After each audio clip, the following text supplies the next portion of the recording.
Hi everyone, I'm Wendy and today I will be sharing an overview of our capstone project. Urban traffic congestion, especially in Metro Manila and Malabon's Barangay Longas, significantly affects economic productivity and quality of life. Meaning, traffic congestion isn't just a daily inconvenience, it slows down business operations, affects travel time, and lowers the overall quality of life for residents. And to understand the bigger picture, we need to look at how Metro Manila is coping overall. 2023, Metro Manila was ranked the most congested city in the world. This has sparked a strong push for smarter and more sustainable ways to manage traffic. But improving traffic isn't just about new technology. It also depends on strong policies and planning. The traffic management in Metro Manila is governed by the Republic Act No. 7924 and enhanced through the Comprehensive Traffic Management Plan or CTMP by MMDA and JICA. These frameworks provide the legal and strategic backbone for how traffic is managed. With MMDA and JICA working together, the city has a roadmap for better traffic flow and safety. And now we're bringing that vision down to the community level, starting with Barangay Longos. Our capstone project aims to develop an IoT-based smart traffic monitoring system with data analytics in Barangay Longos to support LGU traffic policy decisions and future urban planning. Our project aims to help LGU, especially the PSTMO, to make informed decisions. We believe that it's a step toward more efficient traffic management and better urban planning for the future. I'm Kate Levine Marcos and I'm going to tackle the objective of our study. For the general objective of our study is to develop an IoT-based smart traffic monitoring system with data analytics along Barangay Longos C4 Road for enhanced Malabon LGU decision making. And for our specific objectives, first, to create an IoT smart camera for video traffic live streaming. This IoT or Internet of Things, this camera utilizes continuous video capturing of the traffic. Sa pamamagitan din ng device na to, makapag-video siya live streaming din. Second, to develop an AI-powered application for vehicle detection. With this AI-powered application, automatically madedetect at makaklasify at makakount siya ng vehicles in real time. For example, once the vehicle is being detected, may store yung counting niya sa database. Then after ma-store, maipapakita sa dashboard in real time yung mga vehicles na na-count. Third, to apply a predictive model for traffic prediction and recommendation. This predictive model will analyze the historical traffic data to forecast future traffic trends. Yung system po na nagawa namin, it can predict traffic conditions based sa history ng traffic data at ma-identify din nito yung mga peak traffic hours. Next, to create a secured web application. This web application will be developed to display the real-time traffic monitoring. For example, yung live streaming, vehicle counts, and predictions to an authorized user or si admin mismo. For admin naman, if ever na may traffic, suggestions and recommendations siya. Next, to design a public mobile application. This mobile application will be designed to provide it at the public users a real-time traffic updates, including the traffic recommendations, numerical predicted vehicle count, and traffic forecast. Para sa mga public users naman, if magkakaroon ng traffic, suggestions lang yung maibibigay niya like travel early to avoid traffic or use different routes. Then also, this application will give users an easy access to traffic information. Lastly, to evaluate the effectiveness of the proposed system. This objective involves assessing the overall performance and impact of the IoT-based traffic monitoring system. And evaluation metrics will include system reliability, accuracy of vehicle detection and classification, and the effectiveness of the traffic predictions and the user's feedback. Hello everyone, I am Benji Cañones and I'll be presenting the Statement of the Problem or the SOP. The SOP is focusing on three primary questions. The first one is the perceived needs. How PSTMO perceive the needs to develop a smart traffic monitoring system that provides accurate, reliable, and real-time traffic monitoring in Barangay Longos Sifa Road in Malabon City. The second one is what are the potential benefits can an IoT-based smart traffic monitoring system with data analytics provide compared to manual traffic monitoring?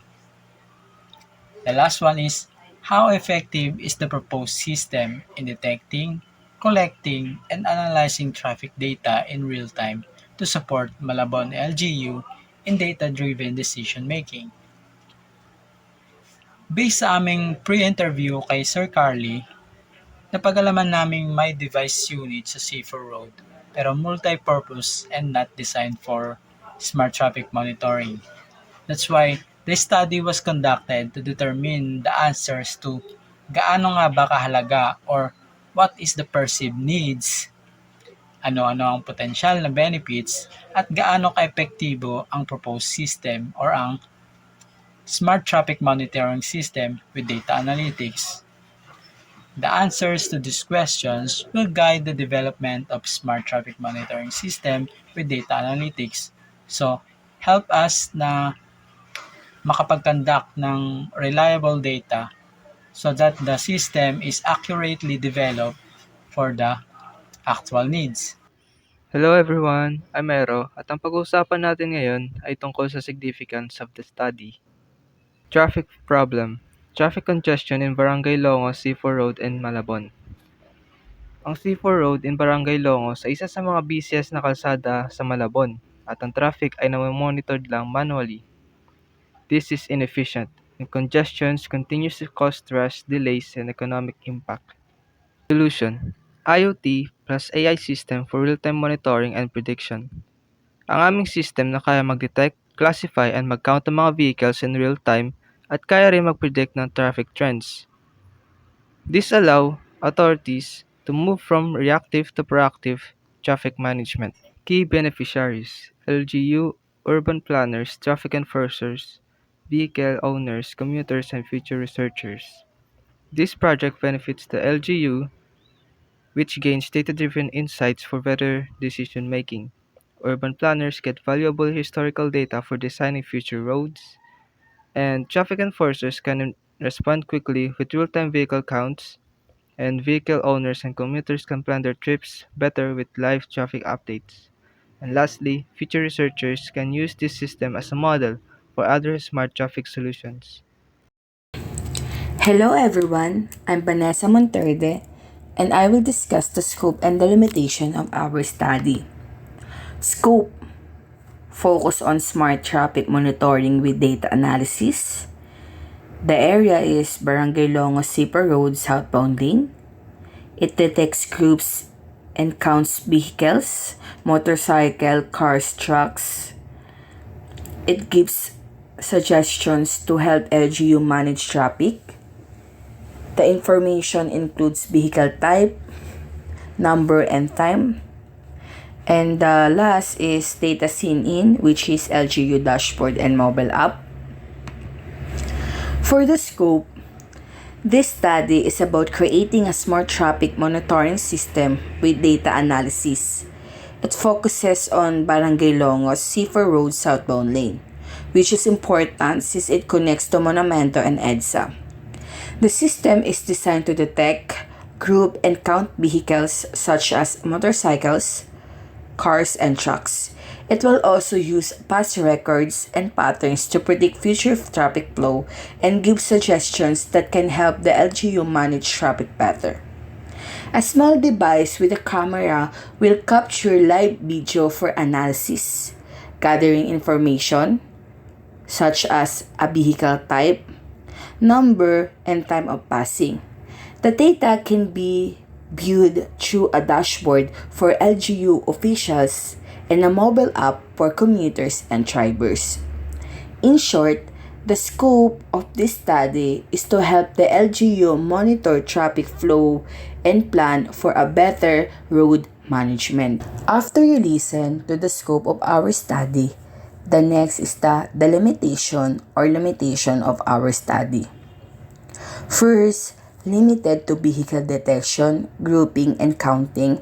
Second, excludes plate numbers, driver ID, speed check, and route suggestion. Third, does not cover rain, lightning, or nighttime conditions. And last, focus show how real-time data supports traffic planning. Now, for the delimitation of our study, the system is limited to vehicle detection, grouping, and counting with a dashboard that shows results and prediction. It does not include reading plate numbers, identifying drivers, checking vehicle speed, or suggesting the best routes. It also does not consider outside conditions such as rain, lightning, or nighttime traffic. The main focus is to show the real-time vehicle data can support better traffic planning, while full use in real-life situation is suggesting for future improvements. In this first page, allows the user to register as admin. Ang purpose ng registration page is to have a multi-admin. Pero in actual system or kung gagamitin na po siya ng LGU, mas gagawin natin siyang secured para hindi lang sino-sinong user yung makapag-register at magkaroon ng admin access.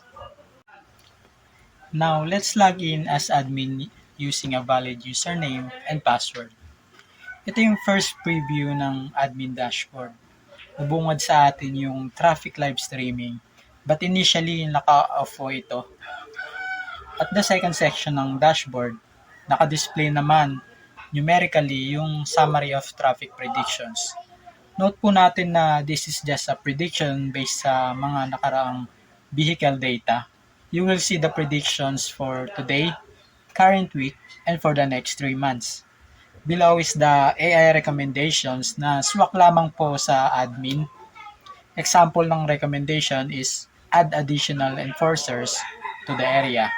So, less yung percentage ng pag-hallucinate ng AI model natin o yung paggawa niya ng kung ano-anong mga recommendations. But of course, sa actual, ititrain pa po natin yung model to generate a more accurate recommendations na swak lamang po sa PSTM o Malabon. Now, let's go to the second section.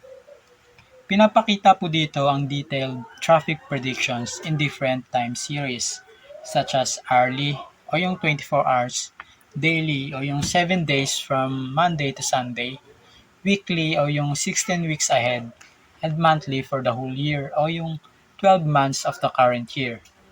And of course, below is the AI recommendations and analysis to help the admin LGU to understand the data and choose from the recommendations which actions is the best approach. Now let's go to the traffic factors analysis section. Makikita po dito hindi lamang prediction data but also the factors o yung mga dahilan kung bakit mayroong ganoong predictions. So when we hover to the visual chart, makikita natin yung mga different numbers na nakakaapekto sa final traffic predictions. Yung prediction model po kasi natin ay maraming kino-consider na mga bagay bago gumawa ng prediction data. For example, tinitignan din po ng model natin yung mga posibleng dahilan katulad ng weather, possible accidents, at yung mga holiday at iba't iba pang real-world phenomena na pwedeng makapagpataas o makapagpababa sa final prediction data. And of course, below is the AI analysis insight para tulungan si admin na maintindihan yung mga numbers at di niya na kailangan mag-compute pa just to have a better understanding sa numerical data. At the right side naman is the traffic prediction requesting panel na ina-allow si admin user to make a prediction request. For example, gusto ni admin makita yung prediction data sa October 16, 2025.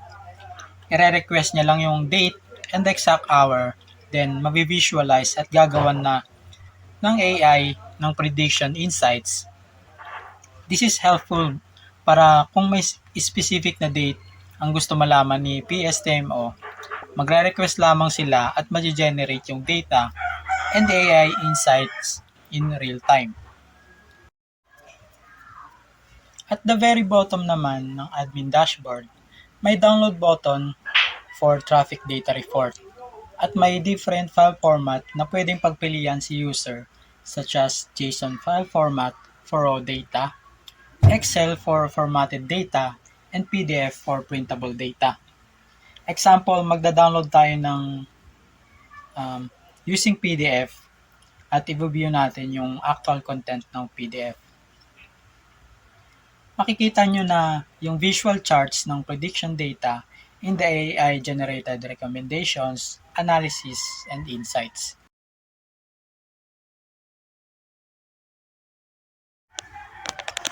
Now let's go to the history page. Dito makikita yung mga past data na pwedeng balikan ni admin for review or different purposes. At the right side, makikita natin ang list of histories. Pwede niyang i-update yung history name at i-download ang data for this specific history.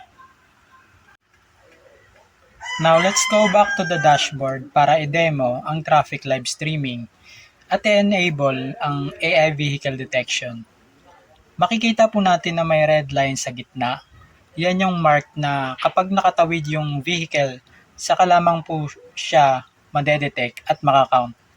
Makakollect yung counting data at madedisplay sa dashboard. All happen in real time. Allow din si admin na mag-sign out for security purposes.